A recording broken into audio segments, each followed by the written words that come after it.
And we'll pass now to the next paper of Bjarne Thomsen, who's present. Would you like to come to onto the stage here?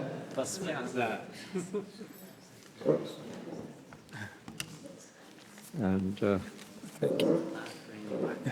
the topic of this talk is Vincenzo Vela, Vincenzo Ragusa, Ujihiro Ōkuma, I hope I've pronounced it properly, and a plaster copy of the Spartaco. Yes. Well, thank you very much for the introduction, and also my thanks to thank you. To Bjarne for inviting me to this, to give a paper among this most illustrious group of speakers. I'm very glad to be back here and also to be able to reflect on our collaborative projects in the past. And it's been a great pleasure to work with you and also with your capable staff over the many years. And I hope the retirement does not mean a retreat away from art history. If I know you well, I think you'll be busier than ever in your retirement. So thank you very much. I should probably start out with a confession. My field is East Asian art history and not Western sculpture. So I hope you forgive me when I, in the middle of my lamentable ignorance on Italian sculpture, focus my paper on a single Japanese phenomenon. Today I'd like to discuss a small corner of the cross-cultural reach of Vincenzo Vela's art. My subject is, as following Nancy, the Spartaco by Vela. Let's see if I get this right. And of course, this, which is of course standing in the corner of this room. Specifically, I'd like to look at this particular figure that we see on the screen, which looks very much like the work in the corner. It is not, however, by Vela. It has a different name, and it's located in faraway Japan. So what is Spartacus doing in Japan?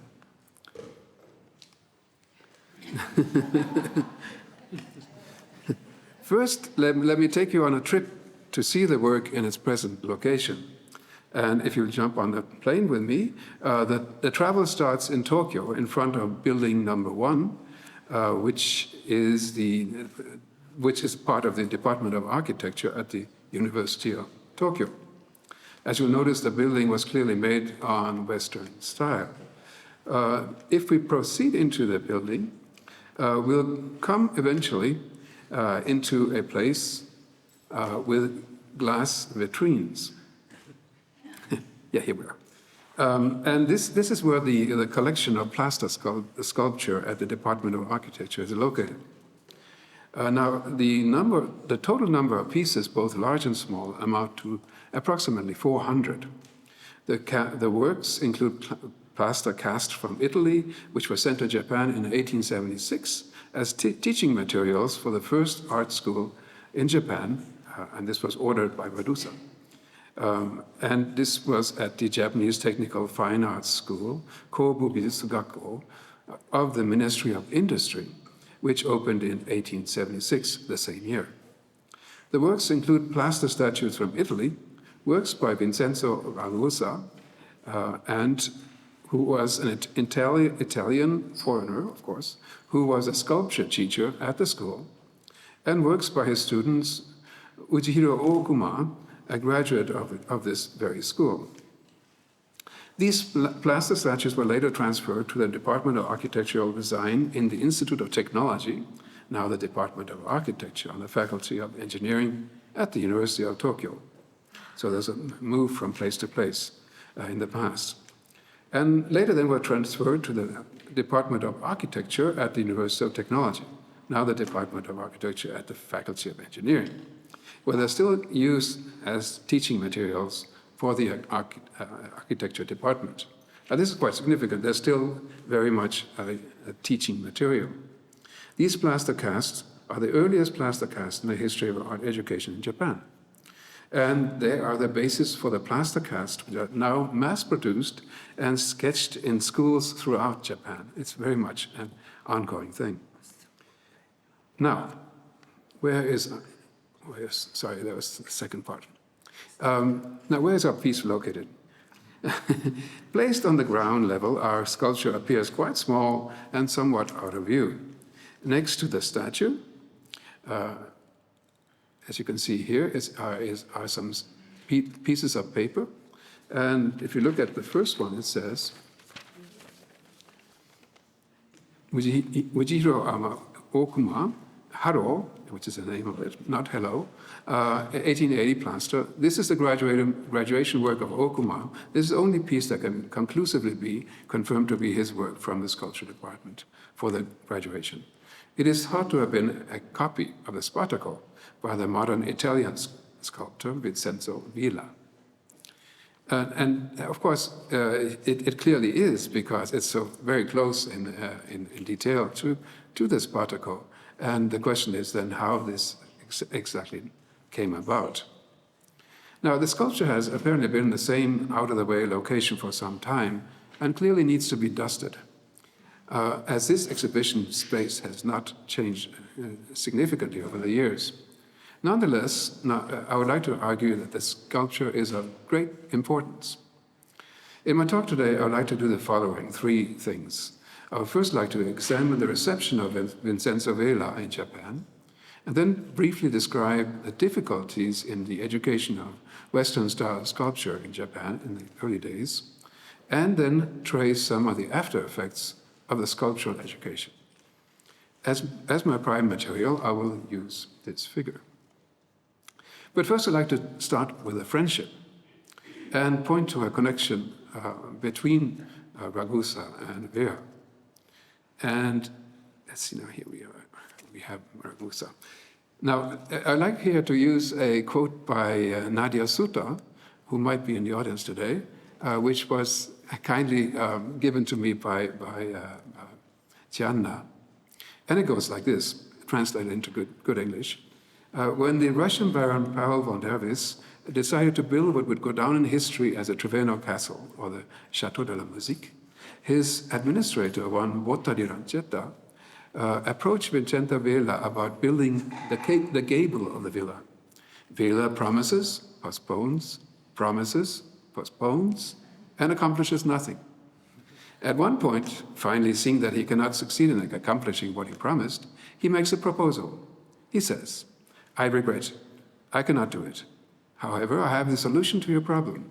I recommend a young man who is deserving, talented, and I'm sure that he can complete the work to your complete satisfaction. His name is Vincenzo Ragusa." The result is that this sculptor completes the commission, working day and night, and was able to do the work to the full satisfaction of the client. This is followed by still more work for Ragusa from the Baron. End of quote. Now, the decision was made to invite this Italian sculptor, and this came about because of a competition that was held for many sculptors, and it was held in Milano, and the 35-year-old Ragusa was the clear winner. So Ragusa was called to Japan, and where he spent 6 years, and had a large influence on the beginning of the sculptural tradition in Japan, and coincidentally also his wife Tama, as he married a Japanese woman. This was after he came back to Italy. And just as an indication of the attention that has been paid in Japan on Ragusa and his wife, here are some of the exhibitions, novels, catalogs that have been coming out in the last years on the couple. Let's see, I think this is right.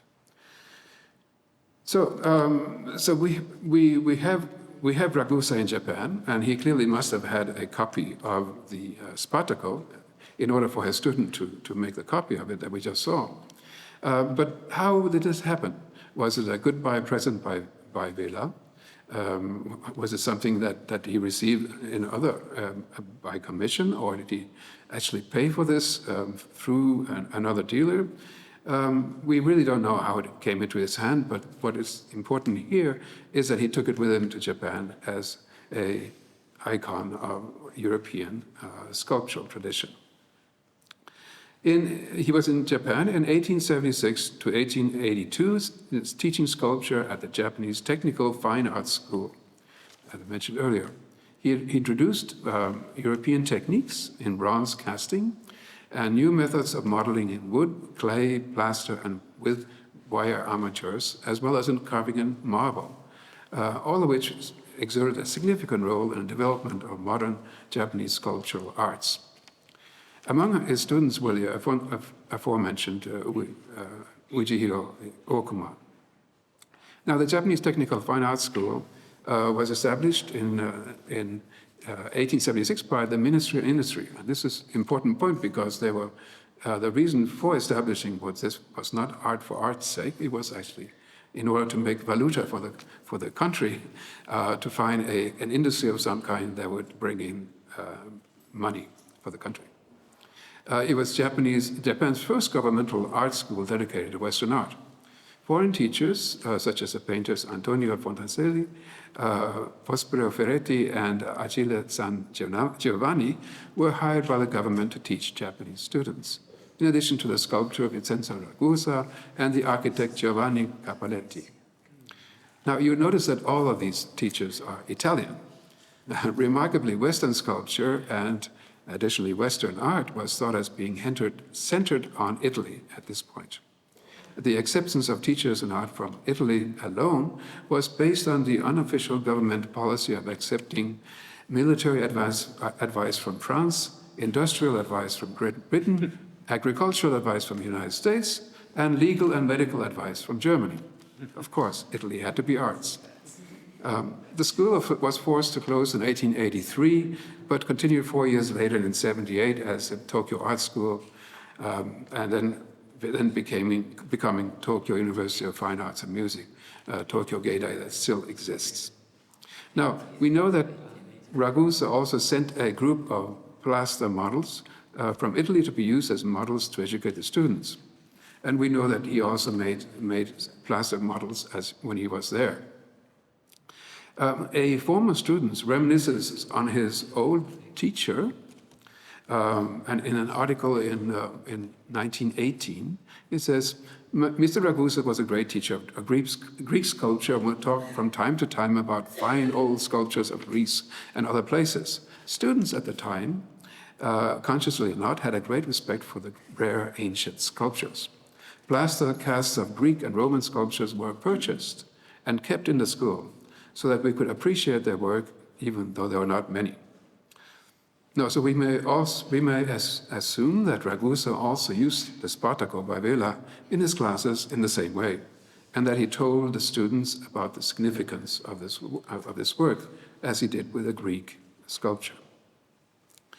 Teaching was clearly based on the copy, and we see that Ragusa made a number of plaster works and left them in Japan after spending 6 years there. And not only that, but also pieces in bronze, as this Japanese woman, a famous piece in the Tokyo National Museum, and a Japanese actor in the Tokyo Geidai. Now, it cannot be overemphasized how new this was all for the Japanese. A sculpture bust portrait, as we see many here, was just not done prior to Japan. And one of Ragusa's students copied Ragusa and made this particular bust in just 3 years after he started teaching. Now, one of the students made this based on his teaching and is revolutionary for the Japanese cultural tradition. And we do see the great technical skill, high level of teaching of Ragusa reflected in this plaster that in its overall effect contains little that we traditionally think of being Japanese. Now, it seems that Ragusa took the Vela, the Spartaco sculpture, back with him to Italy and used it to teach later on in his classes. We may assume that for him it was a precious relic of this friendship. So, what is the figure in this dusty Tokyo vitrine? It's the graduation work of a major Japanese sculptor, Ōkuma Ujihiro, who made it upon his graduation from the school in 1880. According to tradition, graduation pieces become the property of the school, and this object has consequently remained in the school collection since, and then has now traveled from place to place, ending up in the architectural school. As you can see, the piece is, in plaster is faithfully carved copy of the original. It stands 70 centimeters tall, perhaps the same size as the plaster copy brought to Japan by Ragusa, or maybe not. We'll look at this later. Interestingly, it has picked up a new name, no longer Spartacus, the leader of the Roman gladiator slaves. He has now picked up the name Jailbreak, a convict who has broken out of jail. And with broken chains, this does, of course, make sense. And it also goes back to the theme of the emancipation mentioned by Nancy.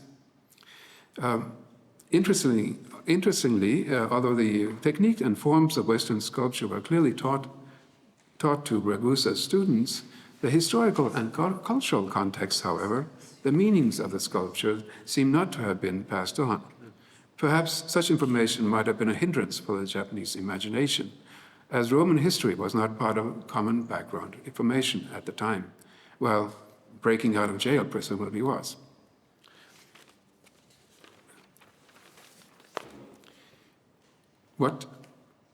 Let's see, now here we have Ōkuma, and we also have an earlier work that was also done by Ōkuma, an image of Moses, just to show you what he did.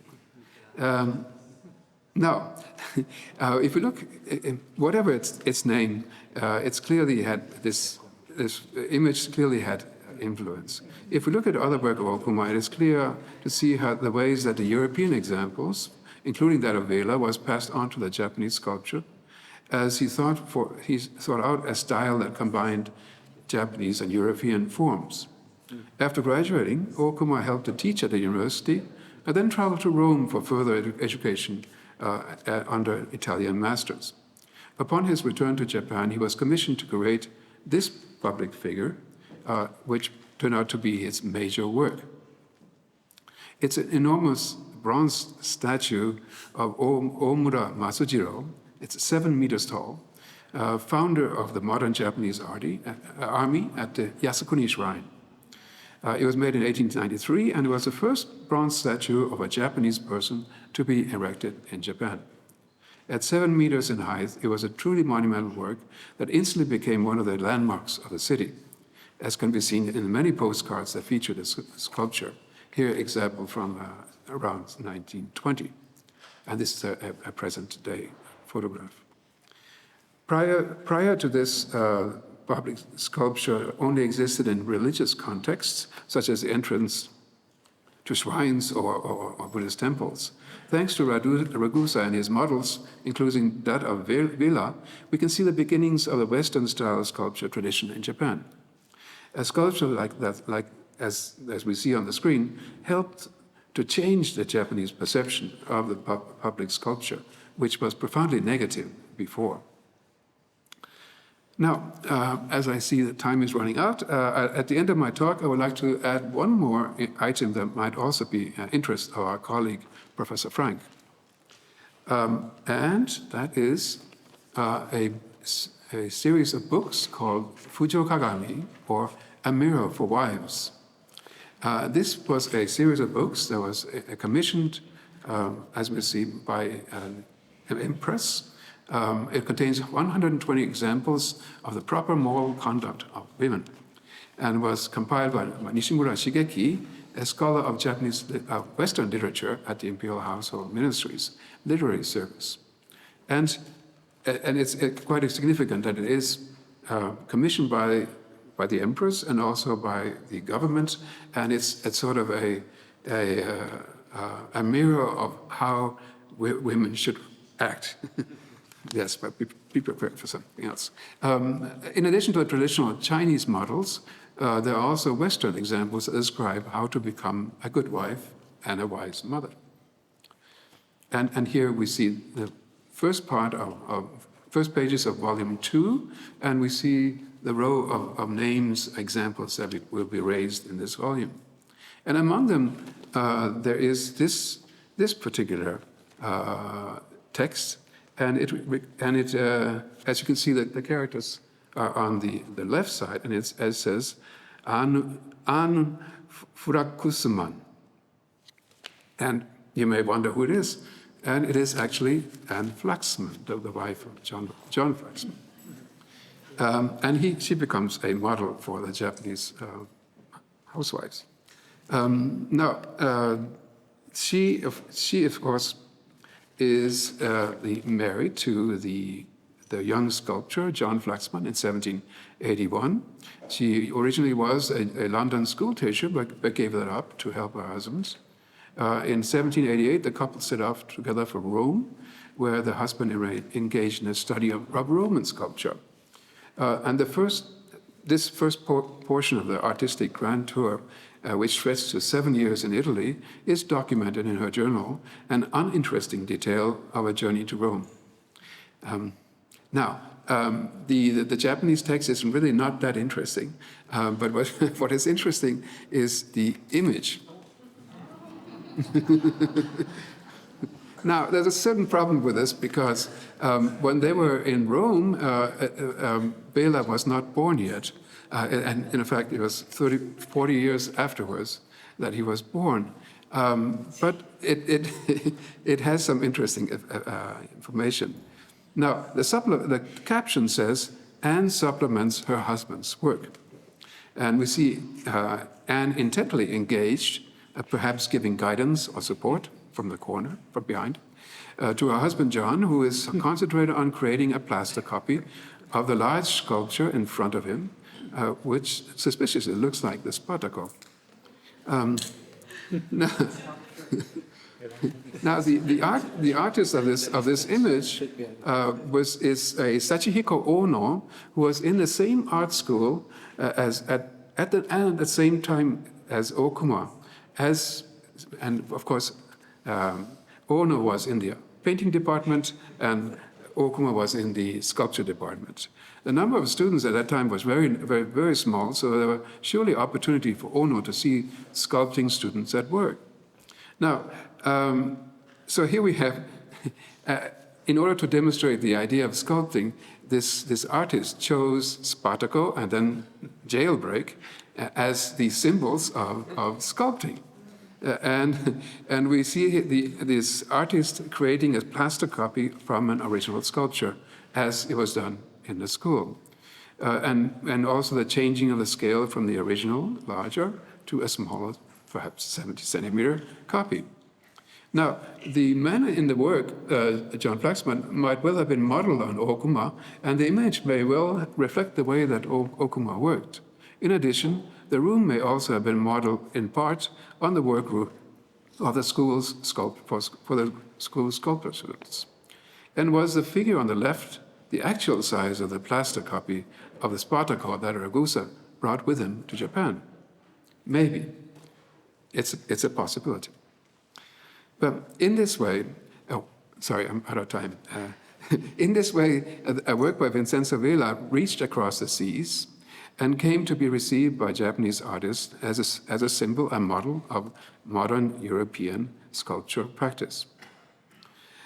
In this way, despite the early years of difficulties of the discipline in Japan, the cultural transfer and knowledge exchange caused by the Spartaco came to play a significant role in the history of Western sculpture in Japan. And thank you very much for your attention.